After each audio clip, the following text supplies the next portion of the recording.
Bonjour à tous et à toutes. Dans cette vidéo, je vais encore parler de l'intelligence dans le cadre des rêves.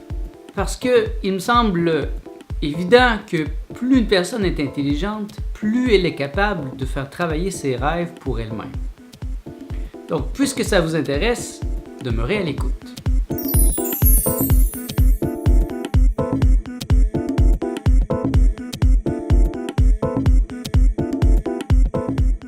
Mon nom est Nicolas Lehoux et bienvenue dans l'univers jovial de Nicolas. Dans toutes les vidéos que je mets sur ma chaîne YouTube, je vous propose un programme pour un nouvel univers. Car une nouvelle ère nécessite une pensée nouvelle. Et dans cette nouvelle ère que j'entrevois, il est évident que l'intelligence va être au cœur de nos préoccupations. Pourquoi je dresse les rêves dans le cadre de l'intelligence? C'est que pour moi, c'est une forme très avancée d'intelligence que d'être conscient et très attentif à l'invisible. Et les rêves sont vraiment une porte ouverte vers l'invisible. Ce n'est pas la majorité d'entre nous qui ont des pouvoirs de médiumnité et qui pouvons voir l'invisible comme ça à tous les jours, à tout moment. Donc, pour ceux d'entre nous qui n'ont pas ce don de naissance, bien, on a quand même les rêves.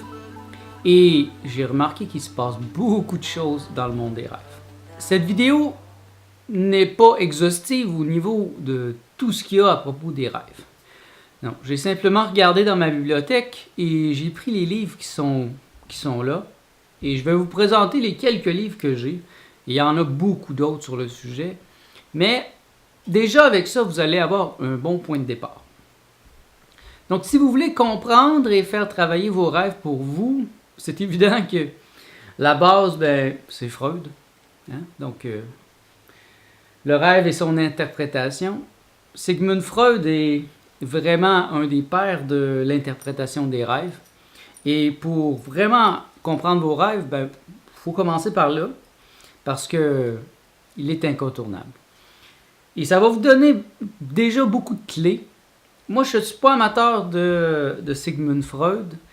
C'est un petit peu trop froid pour moi. Moi, je suis plutôt amateur de son élève Carl Jung.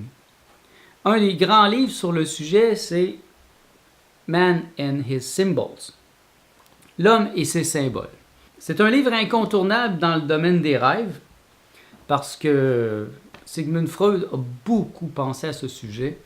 Et moi, j'ai étudié Carl Jung, j'ai étudié aussi ses élèves et il y a une grande sensibilité, il y a une grande sagesse dans tout ce qu'ils disent, ces gens. Et moi, ça m'a beaucoup aidé. Et une chose que j'ai compris, c'est que pour analyser et interpréter ces rêves, il faut avoir des références. Il faut connaître la mythologie, il faut connaître l'archétypologie, il faut connaître l'histoire aussi. Et on se rend compte alors que les mythes, à travers l'histoire, sont les mêmes dans toutes les cultures. Et donc, un livre sur la mythologie serait très approprié. Je vous le suggère. Ce n'est pas un livre que je vous suggère nécessairement. Je vous suggère d'acheter un livre sur la mythologie. Ça, c'est un livre que j'ai acheté au Colisée du Livre pour 2$. Et il y a tous les mythes. C'est vraiment intéressant. Je n'ai pas tout lu ça, bien sûr. Et Cupidon et Psyché, Thésée, les aventures d'Odysseus, Tantale et Niobe. Et vous allez voir qu'il y a beaucoup d'informations qui sont dans les mythes et qui reviennent dans vos rêves. Hein, comme les archétypes. Les archétypes, c'est fascinant. L'archétype par exemple, l'archétype de la grande mère. Hein, quand on rêve d'une araignée, hein, j'ai rencontré beaucoup de femmes qui ont peur des araignées. Et c'est souvent le symbole de la grande-mère. L'araignée, à travers l'histoire, à travers toutes les cultures, c'est celle qui étouffe, qui prend sous le contrôle. Et c'est souvent ça, la peur d'une araignée, en tout cas dans les rêves. Et si on étudie ça à travers l'histoire, et même dans les films, vous allez voir que l'araignée est souvent utilisée comme symbole pour représenter quelque chose de dangereux qui vient, qui étouffe, qui prend dans son filet. Et ça, c'est très intéressant. Et il n'y a rien d'autre à faire que d'étudier le sujet pour pour avoir des connaissances. C'est une grande étude et c'est là que c'est un peu difficile d'aller très profondément dans l'interprétation des rêves. Un autre livre très intéressant qui vient de l'anglais Creative Dreaming de Patricia Garfield. Heureusement pour vous, il y a une version francophone, La créativité onirique. Donc ce livre-là, encore là, je l'ai trouvé à 2$ dans un colisée du livre et il est très intéressant. À l'époque où je me posais beaucoup de questions sur les rêves, ce livre-là a répondu à beaucoup de mes questions. À travers ce livre, elle nous montre des techniques utilisées par les Sénoï, ce sont des tribus, je pense, qui sont en Australie et qui utilisent depuis des milliers d'années des techniques de rêve. Elle parle aussi des Amérindiens, elle parle aussi des yogis, comment ils considèrent les rêves. Et un des trucs qui m'a vraiment marqué, c'est qu'à un certain point, elle parle de ces techniques ancestrales où on apprend aux enfants que quand on se fait attaquer dans un rêve, il faut tuer notre agresseur et lui demander un cadeau de pouvoir. Parce qu'en fait, c'est une partie de nous. On ne tue pas quelqu'un d'autre. Le rêve est simplement une partie de nous-mêmes. Donc, pour eux, c'était important et je l'ai essayé et je me rappelle que ça avait fonctionné pour moi. Je m'étais fait attaquer, je m'en rappelle très bien, je m'étais fait attaquer par un homme avec 3 têtes dans un rêve et je l'avais tué et j'avais demandé mon cadeau de pouvoir. Et il m'avait donné un genre de verre en or qui pouvait contenir un élixir de vie. Et c'est un symbole très puissant. Et je suis allé voir c'était quoi ce symbole-là. Et c'est arrivé une autre fois aussi. Et je crois que j'avais reçu un sceptre ou quelque chose de très important. Je l'avais noté, je l'avais dessiné aussi. Et j'avais fait passer ce symbole dans ma réalité. Et je me rappelle qu'une amie aussi avait été impressionnée par cette idée que je lui avais dit. Et elle l'avait fait dans son rêve. Depuis des années, elle était poursuivie par des gens dans ses rêves. Et elle se sauvait chaque fois. Et cette fois-là, après avoir appris la technique, au lieu de se sauver, elle s'est retournée. Et elle leur a dit, pourquoi vous faites ça? Pourquoi? Et elle ne les avait pas tués, mais elle s'était retournée, elle les avait confrontés.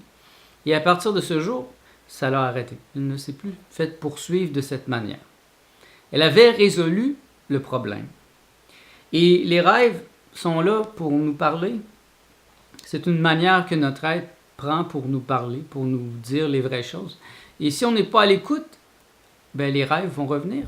Il peut y avoir des rêves qui reviennent depuis des années. Moi, j'ai des rêves qui sont là depuis des années. Alors qu'il y en a d'autres que ça vient et ça s'en va parce que je les ai résolus. J'ai résolu la situation. Un autre auteur intéressant est Carlos Castaneda, qui a écrit un livre qui s'appelle L'art de rêver. Je ne l'ai pas malheureusement dans ma bibliothèque, mais c'est un livre assez profond, très mystérieux aussi. Moi, je suis un grand fan de Carlos Castaneda. J'ai lu la majorité de ses livres à propos des psychédéliques et de l'enseignement du sorcier Yaqui, qui est Don Juan. Et dans ce livre, vous allez trouver beaucoup d'informations. C'est pas si facile des mettre dans votre vie parce que il faut avoir lu la majorité des livres pour vraiment comprendre l'univers de Carlos Castaneda. Mais j'ai trouvé aussi un livre par une de ses élèves qui s'appelle Florinda Donner. Donc ce livre s'appelle Being in Dreaming. Je ne sais pas s'il a été traduit en français. Ce que j'ai trouvé d'intéressant dans ce livre, moi, c'est que c'est Florinda Donner qui est une femme. Donc moi, j'en étais venu à croire que tout le monde devrait prendre des psychédéliques pour s'ouvrir, s'ouvrir à la spiritualité. Et je me suis rendu compte en lisant ce livre que pour les femmes, ce n'est généralement pas nécessaire. Parce que la femme, elle est déjà très intuitive par nature. Elle est déjà proche de ses sentiments, de ses rêves. Et donc, dans ce livre, Florinda Donner est initiée à la sorcellerie par les rêves. Et ça, c'est intéressant.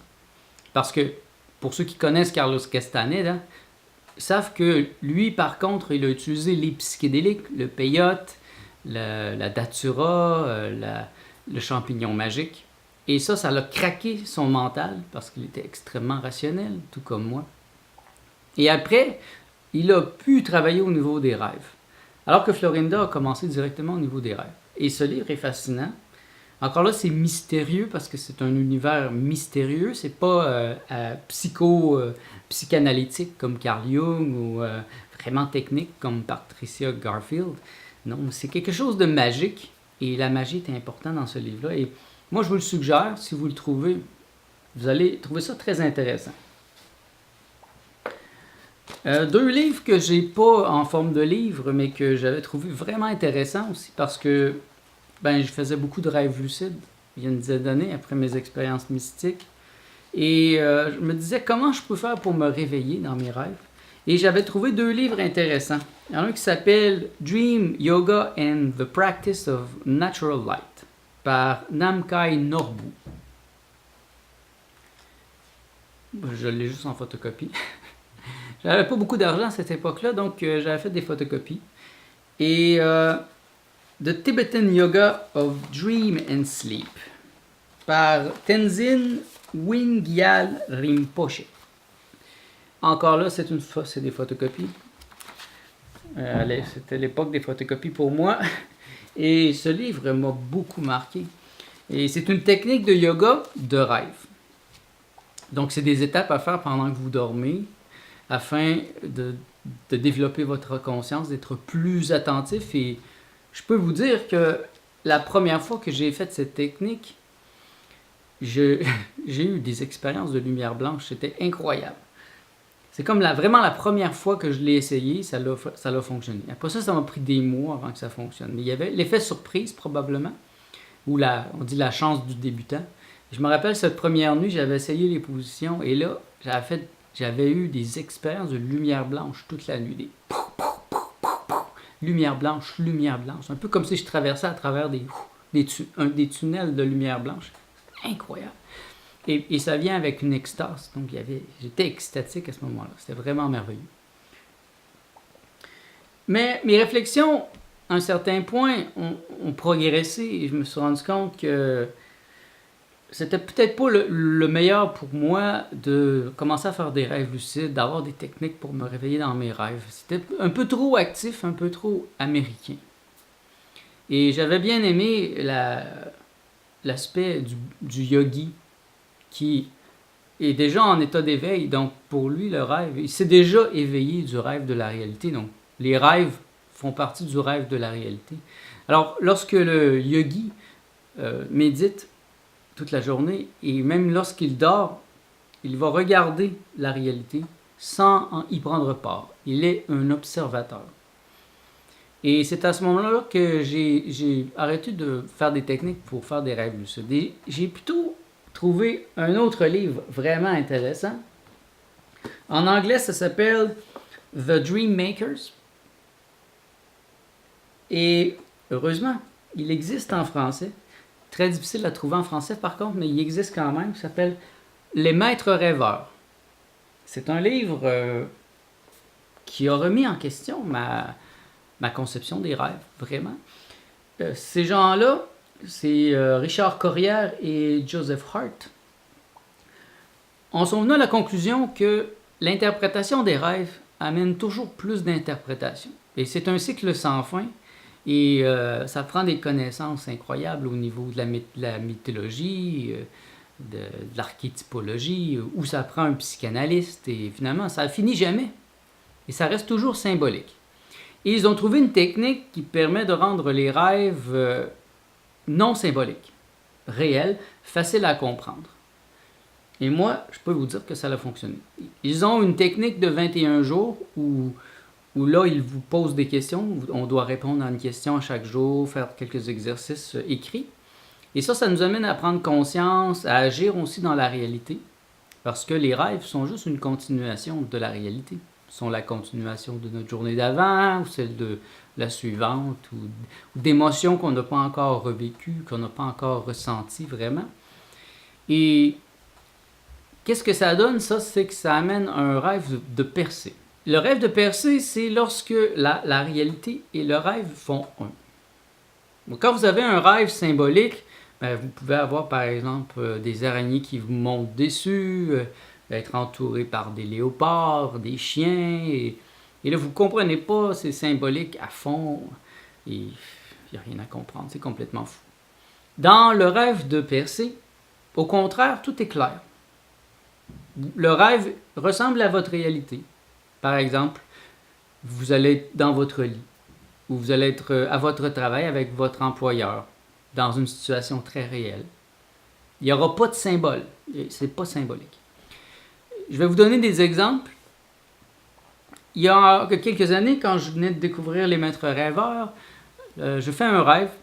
Je suis assis dans ma cuisine, mon ex-compagne, elle est derrière moi. Et elle m'entend penser, je pensais à ma nouvelle compagne, à la nouvelle compagne que je veux avoir. Et là, elle me dit, si tu veux, je peux te payer une pute à n'importe quel prix. Alors moi, je me lève un peu fâché, je lui dis, c'est pas ça que je veux. Ce que j'aimerais, c'est que tu fasses exactement ce que j'ai fait pour toi, que tu me présentes une femme qui peut être aussi ton amie.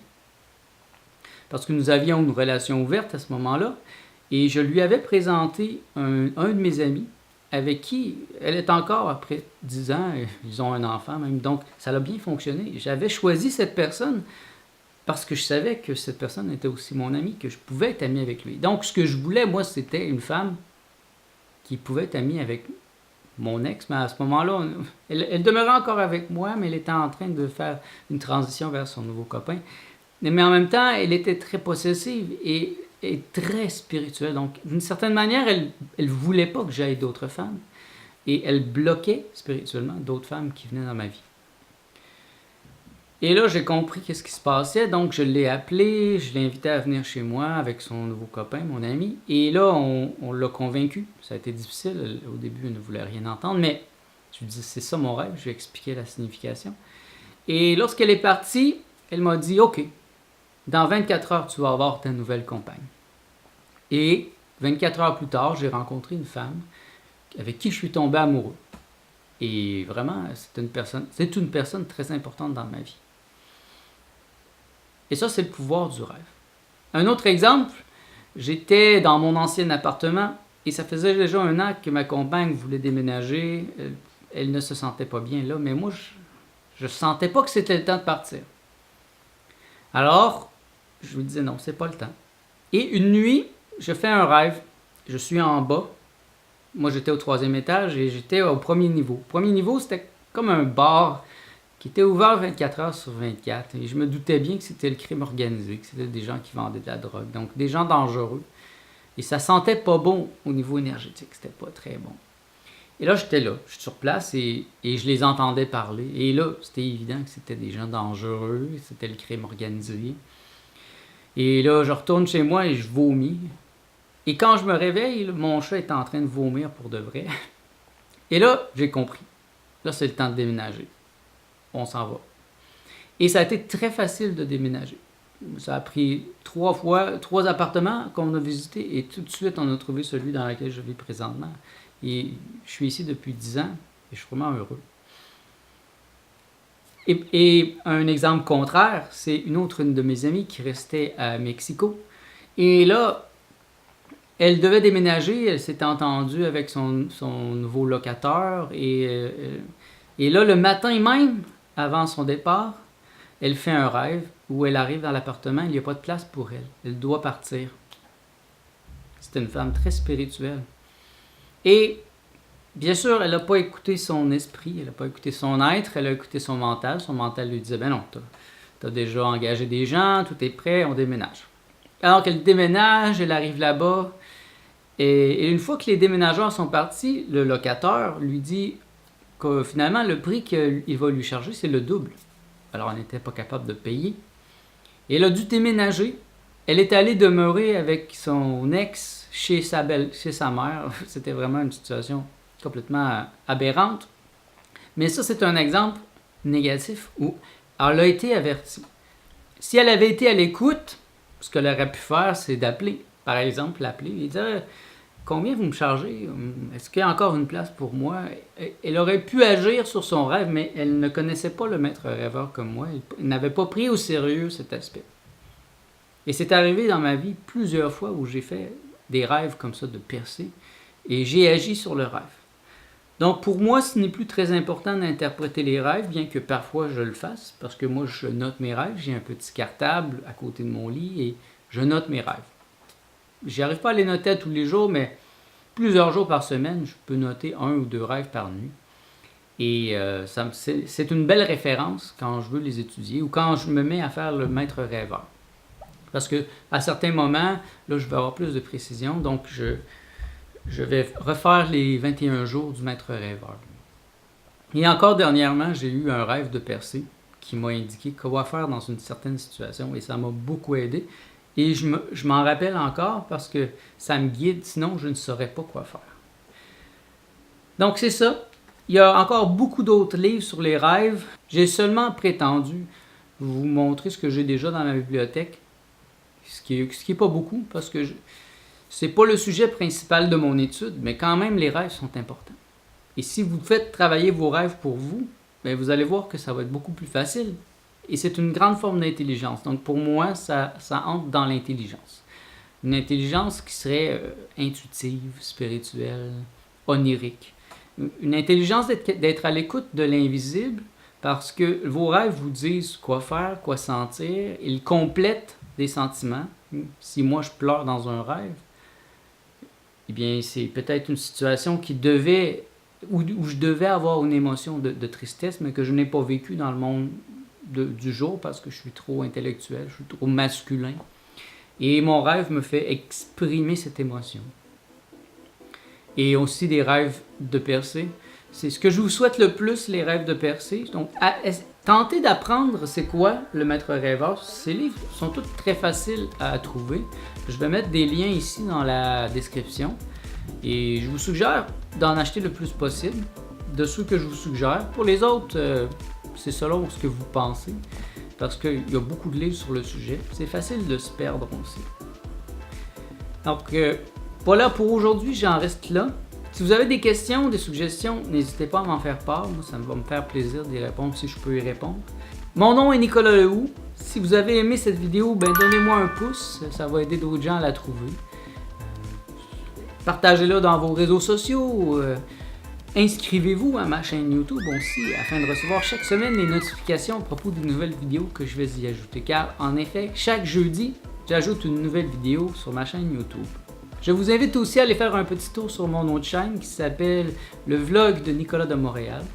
À tous les jours presque, j'ajoute une nouvelle vidéo et ça peut vous intéresser. C'est vraiment une manière de voir comment je vis à tous les jours et comment j'applique justement ma théorie des rêves. Donc merci d'avoir été à l'écoute. Je vous souhaite tout le bien que vous pensez de moi.